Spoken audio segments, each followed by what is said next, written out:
Hi friends! ఇంటింటి రామాయణం సీరియల్‌ని ముందుగానే తెలుసుకోవాలనుకుంటున్నారా? అయితే ఛానల్‌ని సబ్స్క్రైబ్ చేసుకొని లైక్ చేయండి. లైక్ చేయడం వల్ల ఇలాంటి ఎపిసోడ్‌ని మీరు ముందుగానే చూస్తారు. అయితే ఎస్ఐ అభికి ముందు గత ఎపిసోడ్‌లో యాక్సిడెంట్ జరగడం అనేది మనకు తెలిసిందే. అయితే ఈరోజు ఎపిసోడ్‌కొస్తే ఎస్ఐ అభిని చూసేందుకు ఆసుపత్రికి వచ్చిన అవని, అక్షయ్ ఐసీయూ రూమ్‌లో బయట ఎదురుచూస్తూ ఉంటారు. నాన్నది మర్డర్ అటెంప్ట్ అని అభి చెప్పాడు. నాన్నని ఎవరు చంపాలనుకున్నారో దానికి సంబంధించిన ఆధారాలు సంపాదించిన అభికి సడన్‌గా యాక్సిడెంట్ అవ్వటం ఏంటి? అసలు ఏం జరుగుతుందో, ఎందుకిలా జరుగుతుందో నాకేం అర్థం కావట్లేదు అంటూ తల పట్టుకుంటాడు అక్షయ్. అయితే ఇదంతా చూస్తున్న అవని, జరుగుతున్న వాటినన్నింటికి కారణం నేనేనండి అని అవని అంటుంది. నువ్వు కారణమేంటి అవని అని అక్షయ్ అయితే అడుగుతాడు.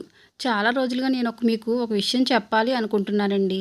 ఒక నిజం దాచానండి మీ దగ్గర నుంచి అని అయితే చాలా రోజుల నుంచి నన్ను అడుగుతున్నారు మీరు. ఇంట్లో వాళ్ళు కూడా అడుగుతున్నారు. మీ కన్న తండ్రి ఎవరు అని. మీరు కూడా మీ అమ్మ కనీసం మీ నాన్న కోసం నీకు కూడా చెప్పలేదా అని చాలాసార్లు అడిగారు. నాకు తెలిసినా కూడా నేను మీకు చెప్పలేకపోయాను అని చెప్పి అవని అంటుంది. ఏంటి అవని ఏం చెప్తున్నావు అని అయితే అక్షయ్ అడుగుతాడు. అవునండి, నా కన్న తండ్రి కోసం నాకు తెలుసు అని అయితే అవని అంటుంది. నీ కన్న తండ్రి కోసం నీకు తెలుసా అని అక్షయ్ ఆశ్చర్యపోతాడు. అయితే చక్రధర్ అని ఇన్నాళ్లకు నిజం చెప్పేస్తుంది అవని. మా కన్న తండ్రి చక్రధర్ అని చెప్పి అవని చెప్తుంది. అవునా, చక్రధర్ మావయ్య మీ నాన్న అని చెప్పి అక్షయ్ ఆశ్చర్యపోతాడు. అవునండి అని అవని అనగానే, అంటే మీ అమ్మ మీనాక్షి అని అక్షయ్ అనగానే, చక్రధర్కి మొదటి భార్య అండి అని. కనీసం ఆ విషయం వాడు ఒప్పుకోవట్లేదు.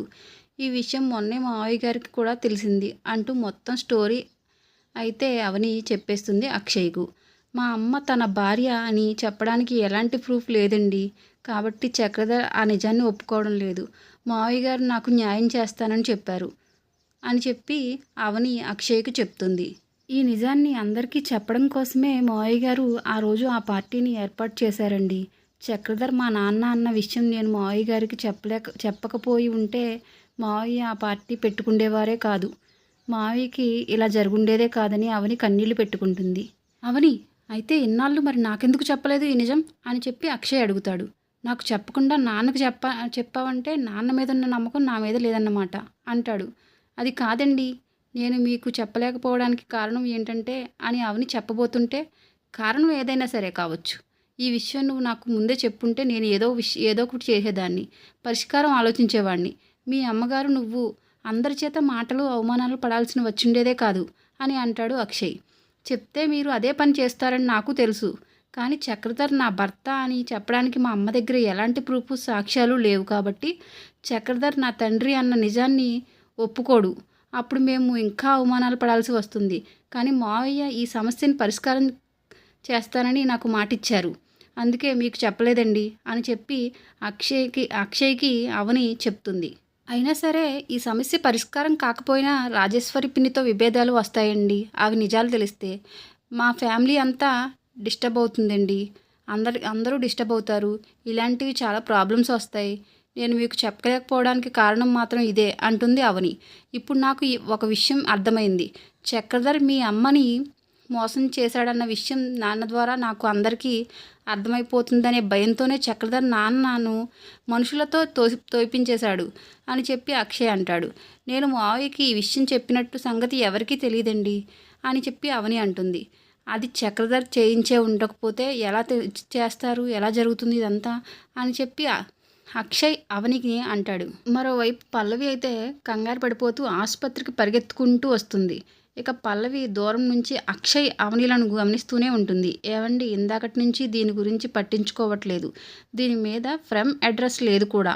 ఎవరు పంపించుంటారు అని అంటుంది. కొరియర్ అప్పుడే అక్షయ్ చేతికి ఇస్తుంది అవని. దీంతో ఓపెన్ చేసి చూడబోతూ అక్షయ్, ఇంతలో సిస్టర్ పిలవడంతో అక్కడే పెట్టేసి లోపలికి వెళ్ళిపోతారు అక్షయ్ అవని. ఇంకేముంది, అయితే జాయిగా పల్లవి దాన్ని అయితే తీసేసుకుంటుంది. అందులో ఏముందా అని చూస్తుంది. ఫన్ డ్రైవ్ టాబ్లెట్స్ ఉంటాయి. మరోవైపు అభిని చూశాక ఇప్పుడు ఆయనకి ఎలా ఉంది అని చెప్పి డాక్టర్ని అడుగుతారు అవని, అక్షయ్. తలకి బలమైన గాయం తగలడం వల్ల కొద్ది రోజులు ఆయన మాట్లాడకపోవచ్చు. ఎవరూ అతన్ని మాట్లాడించే ప్రయత్నం చేయొద్దు. తలకి సంబంధించిన ఇష్యూ కాబట్టి మీరు చాలా జాగ్రత్తగా ఉండాలి. ఎమోషనల్ అయ్యే ప్రమాదం ఉంది కనుక ఆయన్ని డిస్టర్బ్ చేయకూడదు అని చెప్పి డాక్టర్ చెప్తారు. ఇక చేసేదేం లేక బయటకొచ్చేస్తారు అవని, అక్షయ్. అయితే అప్పటికే కొరియర్ కవర్ తీసుకున్న పల్లవి నెమ్మదిగా వస్తూ ఉంటే కంగారుగా ఒక నర్సు గుద్దుకుంటుంది. దీంతో ఆ కవర్ కాస్త కింద పడిపోతుంది. ఆ సమయంలో అందులో నుంచి ఫైన్ డ్రైవ్ బయటపడిపోతుంది. అవని, అక్షయ్ రావడం చూసి పల్లవి కొంగు కప్పుకొని ఒక టేబుల్ కింద దాక్కుంటుంది. టేబుల్ మీద పెట్టిన కవర్ కనిపించకపోయేసరికి అక్షయ్ వెతుకుతాడు. ఎవరైనా పొరపాటున వాళ్ళదనుకుని తీసుకుని వెళ్ళిపోయారేమో అంటుంది అవని. అదే జరుగుండాలి అనుకుంటాడు అక్షయ్. దొరికితే మనకి ఫోన్ చేసి చెప్పమని రిసెప్షన్కి చెప్దాం పదండి అంటుంది అవని. దాంతో అవని, అక్షయ్ అక్కడి నుంచి వెళ్ళిపోతారు. ఇక దాక్కున్న పల్లవి అది గమనించి బయటికి వస్తుంది. వాళ్ళు వెళ్ళగానే కంగారుగా కవర్ తీసుకొని పల్లవి బయటకు పరిగెడుతుంది. ఇక బయటకు వచ్చిన అక్షయ్ అవని స్కూటీ తీయకుండా ఆలోచిస్తూ ఉంటారు. ఏం ఆలోచిస్తున్నారండి అని అవని అడుగుతుంది. ఇక సరే వెళ్దాం, జైలుకి వెళ్దాం ఒకసారి అని చెప్పి అంటాడు అక్షయ్. ఎందుకండి ఇప్పుడు జైలుకి, మనకు పనేముందండి అని అవని అడుగుతుంది. అలాంటి వాడి మీద కోపం, అసహ్యం తప్ప వాడితో నాకు పనేముంటుంది అని చెప్పి అక్షయ్ అంటాడు.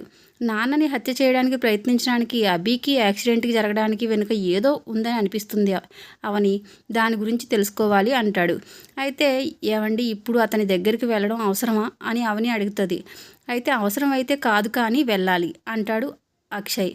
మరోవైపు కారు వరకు వచ్చాక కవర్ ఓపెన్ చేసి చూస్తుంది పల్లవి. ఇదేంటి ఎంటీ కవర్ ఉంది, ఎంటీ కవర్ ఎస్ఐ ఎందుకు పంపుతాడు, మళ్ళీ లోపలికి వెళ్ళి చూద్దామా, వద్దులే మళ్ళీ ఒక డౌట్ వస్తుంది అని చెప్పి పల్లవి మనసులో అయితే అనుకుంటుంది. ఇక పల్లవి అయితే స్వీట్ బాక్స్ పట్టుకుని హ్యాపీగా ఇంటికొస్తుంది. అందరూ ఒకసారి రండి అత్తయ్య స్వీట్స్ తీసుకోండి అని నవ్వుతూ ఇస్తుంది. దేనికి పల్లవి అని అడిగితే తీసుకోండి అత్తయ్య చెప్తాను అంటుంది పల్లవి. భానుమతి కూడా అడుగుతుంది. మావయ్యని తోసేసినందుకు నేనే అనే ఆధారాన్ని ఎస్ఐ దగ్గర నుంచి లాగేసుకున్నందుకు, అది చూసి దొరకకపోవడందుకు అనుకొని చెప్పి మనసులో అనుకుంటుంది. ఇవేమీ ఆధారాలు లేవు కాబట్టి నేను హ్యాపీగా ఉన్నాను, అందుకే స్వీట్స్ తీసుకొచ్చాను అని మనసులో అనుకుంటుంది పల్లవి. బాగా స్వీట్లు తీసుకోండి అని శ్రీకరణ్ కూడా అంటుంది. ఇక అందరూ స్వీట్లు తీసుకుంటారు. మీరందరూ మావయ్య సంతోషంగా ఉండడం కోసం అన్నీ చేస్తున్నారు కదా, నేను కూడా మనం అందరం సంతోషంగా ఉన్నామని మావయ్య ఫీల్ అవ్వడం కోసం స్వీట్లు తెచ్చాను, అందుకే గుడికి వెళ్ళి మావయ్య పేరు మీద అర్చన చేయించి ఈ స్వీట్లు తీసుకొచ్చాను అంటుంది పల్లవి. చాలా మంచిది పని చేసావు పల్లవి అని అంటాడు కమల్. ముందు నీ అడ్డు తొలగించుకుంటే నాకు ప్రాబ్లం ఉండదని రాజేంద్రని చూసి అనుకుంటుంది పల్లవి. మావయ్య మేమంతా హ్యాపీగా ఉంటే మీరు కూడా హ్యాపీగా ఫీల్ అవుతారు కదా, అందుకే అంటూ రాజేంద్ర చెయ్యిని పట్టుకుంటుంది పల్లవి. మళ్ళీ రాజేంద్రలో చిన్నగా కదలిక మొదలవుతుంది. అయితే